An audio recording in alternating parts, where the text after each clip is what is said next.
Scene 5. A young fashion lady.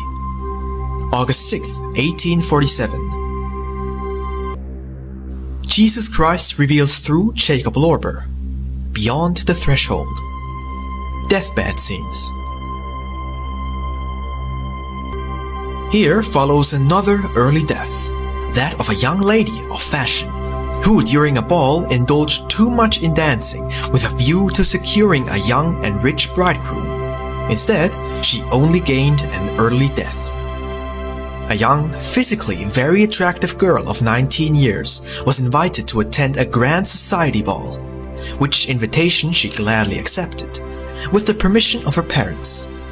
At once, the fashion stores were gone through, which luckily, amongst 1,000 articles, still had one which found the approval of our invited beauty. Now came a visit to a first-class dressmaker with the intention of making the gown not only according to the latest Paris or London fashion, but, if possible, after the latest fashion of Madrid or New York. In this way, she would appear at this glittering ball in an outstanding outfit, thereby arousing the greatest attention and being regarded as of extraordinary appearance.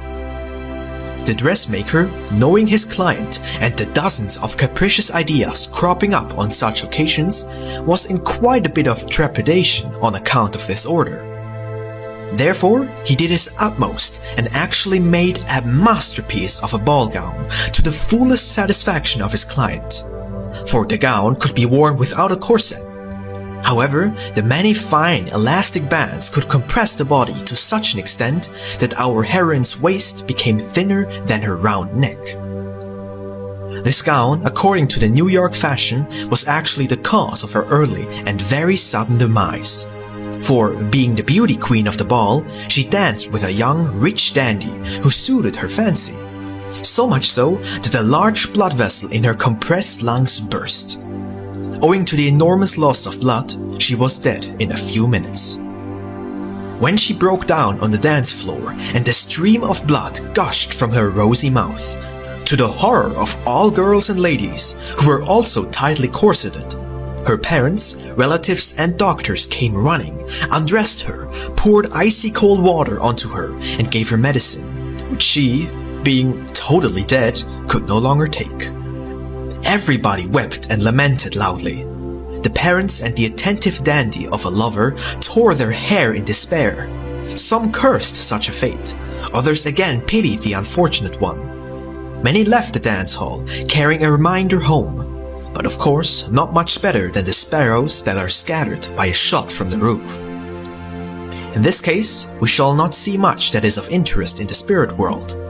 Notwithstanding all this, you shall see how such transitions proceed in the spirit world. Look, there is our heroine, still crouched down on the blood-spattered floor. And there, at a little distance, you see an angel spirit, standing with crossed arms.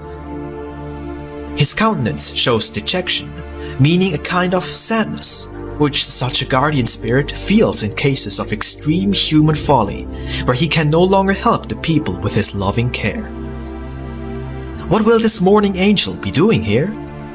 You see, he approaches the girl, who is also in the spirit world, recognizable as a corpse. Now he has reached her and says, "Oh, you foolish being, what shall I now awaken in you, since everything is dead within? Wherever I turn my eyes. O Lord, look graciously down. Here the strength is not sufficient with which you have endowed me. Therefore, do stretch out your almighty hand and do to this foolish girl according to your liking." Now look, there comes another, fiery-looking angel. Now he is there, and look, his fire seizes the dead girl and consumes her instantly to ashes. In the natural, material world, this cannot be observed, since this act concerns only the soul, body, or psychic body. Now something in the ashes begins to stir. The angel is praying over these ashes. The last words of his prayer are, "Lord, your will be done." Now the second angel leaves the ashes, which are more and more stirred up, but the first angel remains. This stirring is nothing else but a new gathering together of the totally destroyed, scattered, and utterly deranged soul 𝗵𝘆cie and is directly affected through my power. Now we shall see at once what is left over from this girl's soul. Look, a dark gray little cloud is rising. The little cloud takes on more and more form. And now look, there we have a form. You can compare it without nothing else on earth. The head looks like that of a bat, the body like that of a giant grasshopper, the hands are like the feet of a goose, and the feet are like those of a stork. How do you like this fashion, being the fruit of that worldly one? The fashion is not what is so extraordinary, but it is a different matter that this foolish girl, quasi a suicide, will hardly ever enter the luminous realms of heaven. It may take hundreds of years till she will attain a human form, and then only in the most painful manner. Afterwards, she will be in the spirit realm, as what the albinos are on earth, namely, she will shun the light. With this one, nothing further can be seen and learned.